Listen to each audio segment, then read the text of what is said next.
Hey, but this is the story of our century.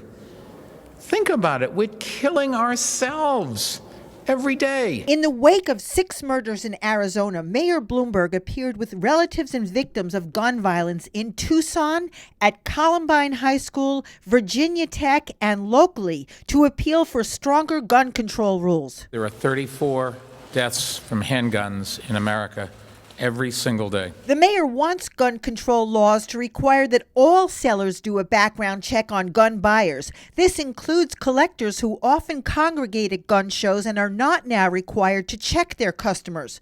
Over 6 million guns a year, or about 40% of all gun sales, are made by dealers not subject to the law. Since 1968, more than 400,000 Americans have been murdered with guns.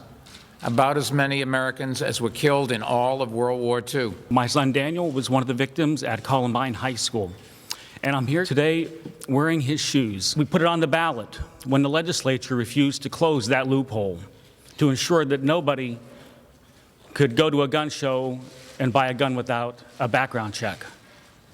70% of the people in Colorado voted and approved that law. The mayor is also calling for federal funding to states so they can place the names of the mentally ill, drug abusers, and perpetrators of domestic violence into the National Instant Criminal Background Check System. Jared Loughner, the Tucson shooter, admitted to the U.S. Army that he's abused drugs, but his name was not submitted to the national system, and he was able to buy a shotgun. And she was killed by a gunman who was able to purchase guns because of a mental health reporting gap with the federal background check system. Murder by illegal guns has deeply affected local families. My niece, Naisha Pearson, was only 10 years old. She was killed before the first day of her 5th grade. What could have prevented this is the control of guns. This is Megan Pasnick for the New York Post. This Wednesday, we would be celebrating his 17th birthday.